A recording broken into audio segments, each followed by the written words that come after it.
What's up, guys? Jeff Johnson here from GameNTrain.com once again, and we're looking at State of Decay again here on GameNTrain. Now, State of Decay has been out for nearly a month, meaning you've had plenty of time to give this game a go for yourself. And if you haven't, shame on you, go get the game right now. It's pretty awesome, and really, it's only $20. It's something to check out because this game is one of a kind. It has elements of Grand Theft Auto, Dead Rising, and The Sims all rolled into one. And if it sounds like an odd mix, it is, but it works to create a giant world, a great world, inspired by works like DayZ and The Walking Dead. But while this game is an awesome experience, it's definitely not perfect. And it definitely has its share of bugs as well. Think games like Fallout 3 or Fallout New Vegas, and you've got an idea of what to expect here. So, is State of Decay a good game or a bad game? With everything that's been said about this game, there's a lot of praise, but there's a lot of negativity as well.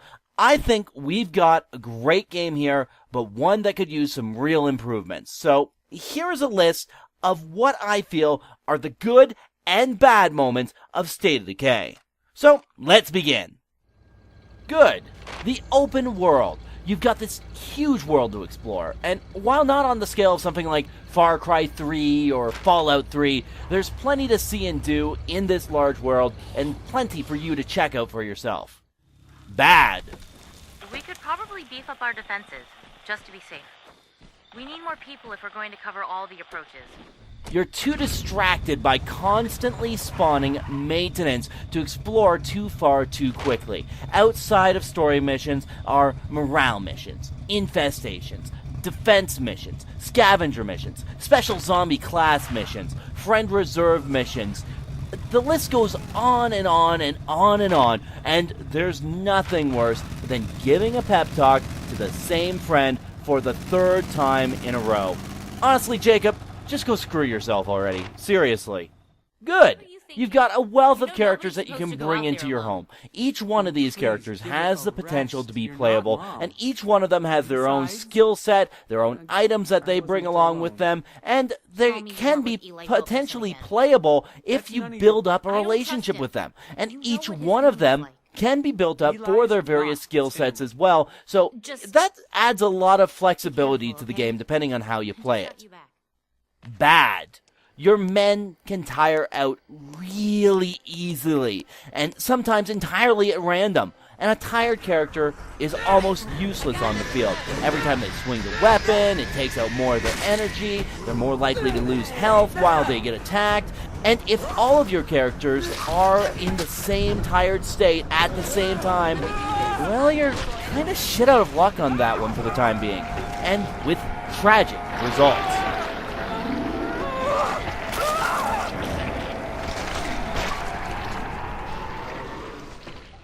Good.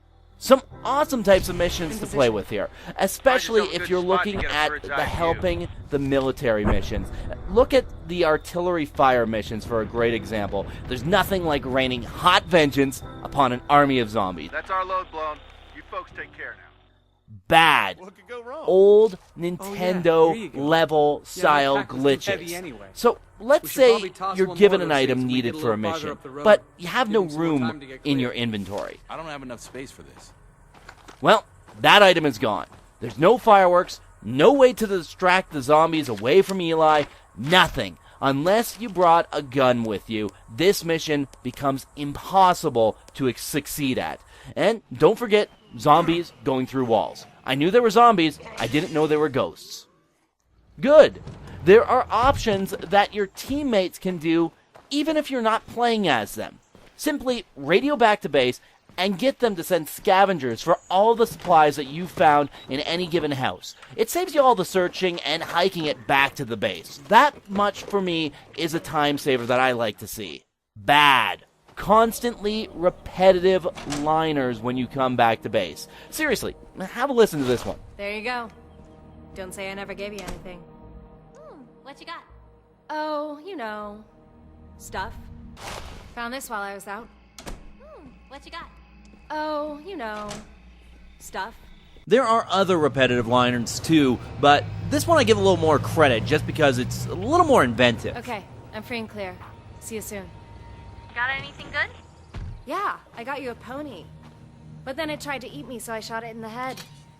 That's just disturbing on so many levels. Good. Expanding and building your base of operations. Now, you can build up some depots, you can build up quite the empire, you can build up outposts as you get going in this game. I, for one, have not built up too much yet, but I've seen some of the options that are available, and I think it's pretty awesome to see. Doc says Eli ain't good to move. Bad. Missions in this game can expire, including story mode missions. This can have unwanted consequences, including certain characters dying and being lost forever. Now, I figure you probably had a chance to play this game already, but I'm not going to blow which characters could possibly die if you're not quick enough to get to a certain mission. I'll let you find that out for yourself. That's your call whether you want to help or be a pain in my ass, because I'd be more than happy to nail you to a tree and use you as bait. Good. That sickeningly awesome feeling when you crush an entire zombie horde under the tires of your truck. Nice. Bad. That moment you realize you only have a certain number of vehicles against an infinite number of zombies. Trashing all your vehicles and using them as battering rams isn't exactly good strategy. I mean, seriously, once you kill an army of zombies in a town, they shouldn't just keep reappearing. I mean, what was the population of this town anyway? Good.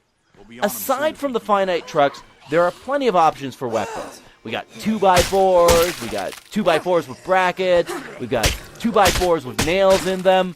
Kind of a trend going on here. Frying pans, shotguns, rifles, hot handguns, machetes. Just have at her and unleash zombie-killing fury.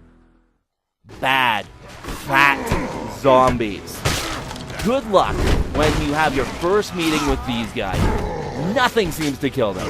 And I can understand these being like a boss zombie and that's it. But these fat zombies are randomly reoccurring. They can appear during bigger missions. They can appear during the smaller missions. I had one appear right outside my church before.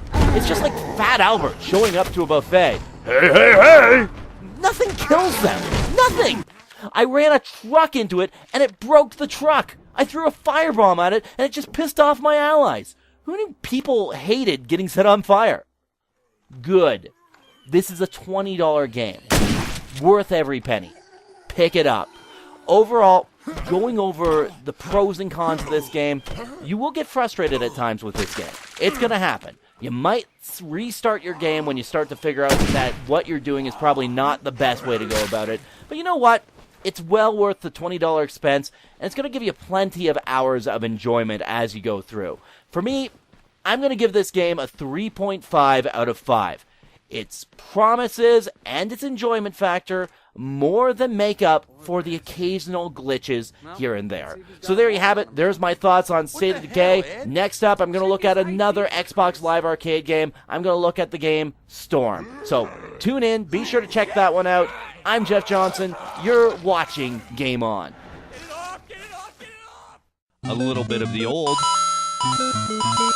a little bit of the new, I am assuming direct control. and everything in between. You're listening to Game On GameNTrain.com.